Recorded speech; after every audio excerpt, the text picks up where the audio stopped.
பகுதி 2 NLP ஓர் அறிமுகம். Neuro linguistic programming என்பதன் சுருக்கம்தான் NLP.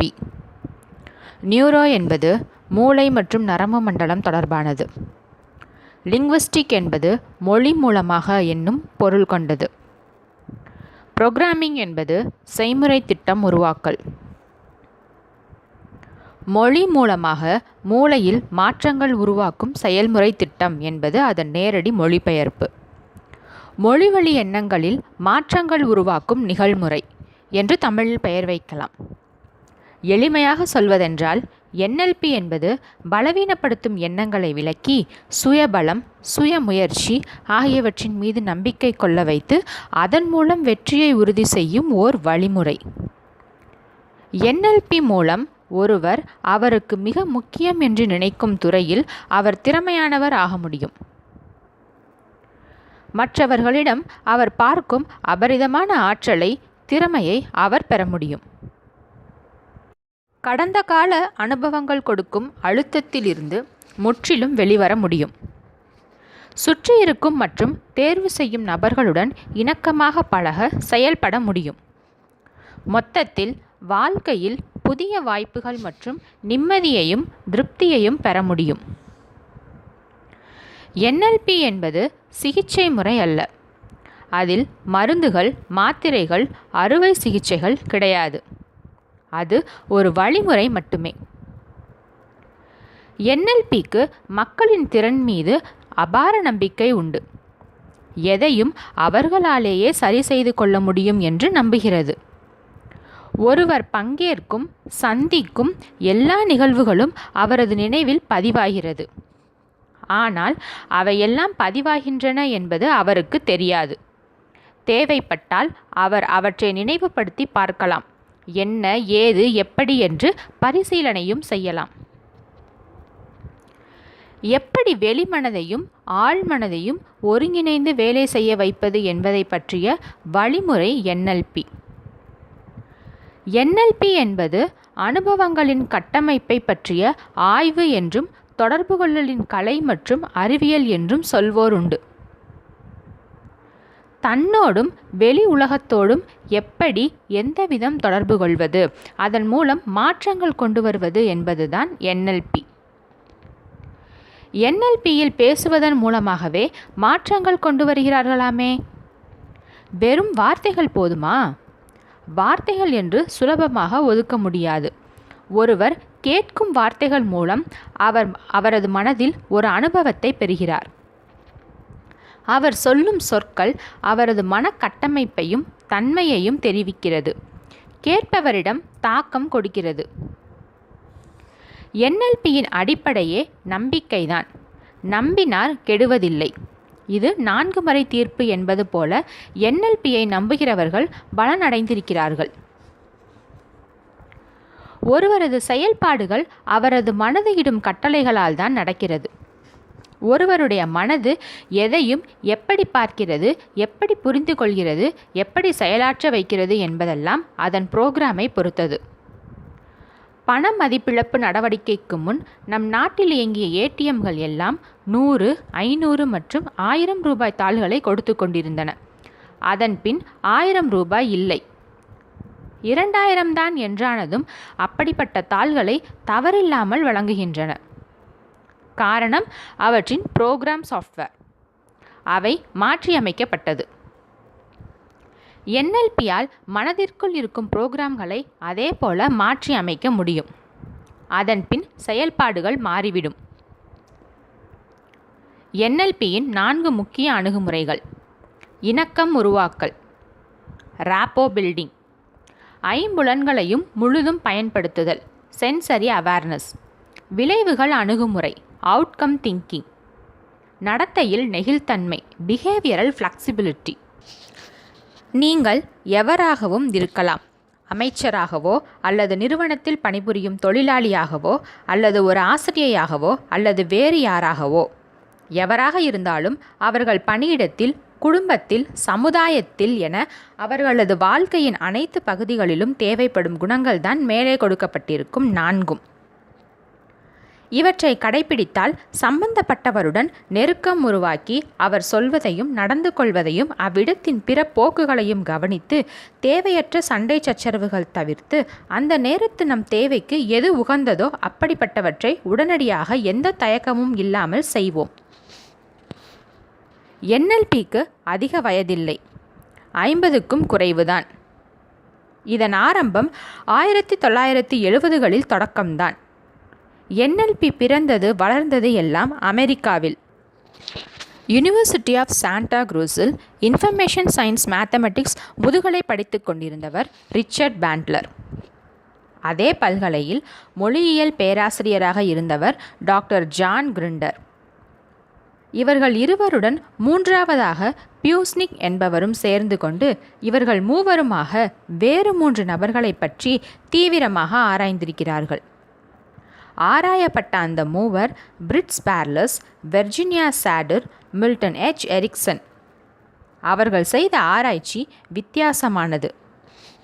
அது சரி, ஏன் அந்த 3 பேரை மட்டும் தேர்வு செய்து அவர்களின் பேசும் முறைகளை குறிப்பெடுத்தார்கள் என்ற கேள்வி வரலாம். அந்த 3 பேரும் பெரிய அறிவுஜீவிகள் மற்றும் பெரும் வெற்றியாளர்கள். அவர்களிடம் பிரச்சனையுடன் வரும் மக்களிடம் பேசியே வெறும் பேச்சின் மூலமாகவே அணுகுபவர்களின் பிரச்சனைகளை ஒன்றுமில்லாமல் ஆக்கியிருக்கிறார்கள். என்ன மாதிரி பிரச்சனைகள்? சிலவற்றின் மீது தீராத பயம், காரணமின்றி தெரிவிக்கப்படும் வழிகள், விட முடியாத பழக்கங்கள், இது போன்ற சிக்கல்களை தீர்க்க மனோதத்துவ நிபுணர்கள் மாத கணக்கில் எடுத்துக்கொண்டிருந்த போது இவர்கள் மூவர் மட்டும் பிரச்சனையுடன் வருபவருடன் 1 மணி நேரத்துக்கும் குறைவாக பேசி பேச்சின் மூலமே மருந்துகள் ஏதுமின்றி முற்றிலுமாக சரி செய்திருக்கிறார்கள். ஆமாம், முக்கியமாக அவர்கள் பிரச்சனைகளை தீர்த்த அந்த விதம்தான் அவர்களை கவனிக்க வைத்தது. அதேபடி மருந்து மாத்திரைகள் இல்லாமல், அறுவை சிகிச்சை செய்யாமல், வெறுமனே பேசிய பெரும் சிக்கல்கள் சிலவற்றை இவர்களால் தீர்க்க முடிகிறது என்று வியந்து போய் அவர்கள் பேசும் முறைகளை நுணுக்கமாக குறிப்பெடுத்தார்கள். அவர்கள் குறிப்பெடுத்தவற்றை பிரசுரங்கள் செய்து எப்படி மனிதர்களிடம் துரிதமாக மாற்றங்கள் கொண்டு வர முடியும் என்று காட்டினார்கள். அவர்களால் அந்த மூவரின் அணுகுமுறை மற்றும் பேச்சுகளை கவனிக்க, பதிவு செய்து மற்றவர்களையும் அதே போல செய்ய வைத்து அதே விளைவுகளை உருவாக்க முடிந்ததுதான் NLPயின் மாடலிங் என்பதற்கு அடித்தளம். அதன் பிறகு மிகச்சிறந்த விற்பனையாளர்கள், மிகச்சிறந்த ஆசிரியர்கள், விளையாட்டு வீரர்கள், மேடை பேச்சாளர்கள் என்று பலரையும் கவனித்து அதை எடுத்துச் சொல்லி வேறு சிலரை அவர்களைப் போலவே ஆக்கினார்கள். உணவு தயாரிக்க ரெசிபி என்ற செய்பொருள்கள் பட்டியல் மற்றும் வழிமுறை கைவசம் இருந்தால்தான் அதன்படி அப்படியே மாறாமல் யார் செய்தாலும் அதே உணவு அதே போல வருமா வராதா? அப்படித்தான் இதுவும் என்று செய்து காட்டினார்கள். பிறந்த குழந்தை வீட்டில் மற்றவர்கள் செய்வதையெல்லாம் பார்த்து அதே போல செய்தே கற்றுக்கொண்டு விடுகிறதல்லவா? அப்படிதான் இதுவும். NLPயை உருவாக்க ரிச்சர்ட் பேண்ட்லரும் ஜான் கிரிண்டரும் மொழியியல் வல்லுநர்களான ஆல்ஃப்ரட் ஹப்டாங் ஸ்கார்பக் கோர்ச்சப்கி மற்றும் நோம் சோம்ஸ்கி, கிரிகாரி பேட்சன் ஆகியோரின் மொழி தொடர்பான பங்களிப்புகளை பயன்படுத்தி கொண்டிருக்கிறார்கள். தற்போது NLP இவர்களை எல்லாம் தாண்டி வெகு தூரம் வந்துவிட்டது. பல்வேறு நபர்களும் செழுமைப்படுத்துகிறார்கள். பல்வேறு துறைகளிலும் பயன்படுத்தப்படுகிறது. வெற்றிகரமான விற்பனையாளர்கள், ஆசிரியர்கள், பெற்றோர், அதிகாரிகள், ஆட்டோ டாக்ஸி ஓட்டுநர்கள், நர்ஸுகள் ஆகியோரின் பேச்சுகளை கவனித்தால் அதில் வெற்றிகரமான சிலரின் பேச்சுகளில் பல NLP அணுகுமுறைகள் இருப்பது தெரிய வரும். NLP என்பது மாடலிங் எக்ஸலன்ஸ். NLP பயிற்சி பெற்றவர்கள் அவர்களிடம் உதவிக்காக வருபவர்களின் சிக்கல் விவரங்களை தெரிந்து கொள்ளாமலேயே கூட தீர்க்க முடியும். உதாரணத்துக்கு, ஒருவருக்கு லிஃப்டில் போவது என்றால் பயம் என்றால் அவருடைய பயம் அதுதான் என்று அவர் NLP வல்லுநரிடம் தெரிவிக்க தேவையில்லை. தனக்கு ஒன்றின் மீது பயம் என்று சொன்னால் போதும், அந்த பயத்தை வல்லுநர்களால் பேசியே போக்க முடியும். வெற்றிக்கு தேவைப்படும் 4 திறன்கள் என்று NLP சொல்வது. வெற்றிகரமான மனிதர்களின் வெற்றிக்கு காரணம் என்று NLP நம்புவது 4ஐத்தான். இவற்றை 4 தூண்கள் என்கிறது NLP. பர்பஸ், எதற்காக என்று தெரிந்து வைத்திருப்பது, இலக்குகளில் தெளிவாக இருப்பது, எதிலுமே நாம் அடைய நினைப்பது என்ன, எதற்காக ஒரு வேலையில் இறங்குகிறோம், முயற்சிக்கிறோம் என்பதை தெளிவாக தெரிந்து வைத்திருப்பது. இரண்டாவது ராப்போ, பழகுபவர்களுடன் மட்டுமல்ல சந்திப்பவர்களிடமும் இணக்கம் உருவாக்கல். மூன்றாவது அவேர்னஸ், நம்மை சுற்றி என்ன நடக்கிறது என்பது குறித்த விழிப்புணர்வு. உலகம் எங்கே போகிறது, என்ன மாற்றங்கள் நடக்கின்றன, நாம் எப்படி செயல்பட்டு கொண்டிருக்கிறோம், தொடர்புடையவர்கள் என்ன நினைக்கிறார்கள், என்ன செய்கிறார்கள், நாம் நமது அணுகுமுறையில் செயல்பாட்டில் ஏதேனும் மாற்றம் கொண்டு வர வேண்டுமா என்று தெரிந்து கொள்வது. நான்காவது ஃப்ளெக்சிபிலிட்டி, தேவைப்படும் மாற்றங்கள் கொண்டு வர தயாராக இருப்பது. பிடிவாதம் இல்லாமல் சூழ்நிலை மாற்றங்களுக்கு ஏற்ப விட்டு கொடுத்து நெகிழ்தன்மையுடன் நடந்து கொள்வது. குழந்தை வளர்ப்போ, குடும்ப வாழ்க்கையோ, விற்பனையாளர் வேலையோ, நிறுவன நிர்வாகமோ அல்லது வேறு எதுவுமோ, அது எதுவாக இருந்தாலும் இந்த மூன்றும் இருந்தால் அதில் வெற்றிதான். ஃப்ளெக்சிபிலிட்டி பற்றி ஒன்று சொல்வதென்றால் ஒரு விதத்தில் சீட்டுக்கட்டில் இருக்கும் ஜோக்கர் கார்டு போல என்று சொல்லலாம். யாராவது எந்த சூழ்நிலையிலும் ஜோக்கர் கார்டு ஏனடா வந்தது என்று நினைப்பார்களா, அல்லது வேண்டாம் என்று கீழே போடுவார்களா? காரணம், அது எதனுடனும் சேரும், பூக்களோ நிறமோ அதற்கு பிரச்சனை அல்ல. யோசித்து பாருங்கள், சில குழந்தைகள் அவர்களுக்கு ஏதும் வேண்டுமென்றால் எத்தனை விதங்களில் மீண்டும் மீண்டும் கேட்கிறார்கள். அவர்கள் அவ்வளவு கிரியேட்டிவ் மட்டுமல்ல, கேட்டதையே வேறு விதமாக கேட்க ஃப்ளெக்சிபிலிட்டியும் தேவையல்லவா? ஆண்டனி ராபின்ஸ் சொல்வார், நீங்கள் எப்போதும் செய்ததையே செய்தால் எப்போதும் கிடைத்ததுதான் கிடைக்கும் என்று. தேவைக்கு ஏற்ப செயல்பாடுகளில் மாற்றங்கள் செய்து கொண்டே இருக்க வேண்டும். NLP வெளி உலகத்தையோ சூழ்நிலைகளையோ சுற்றி இருப்போரையோ மாற்றாது.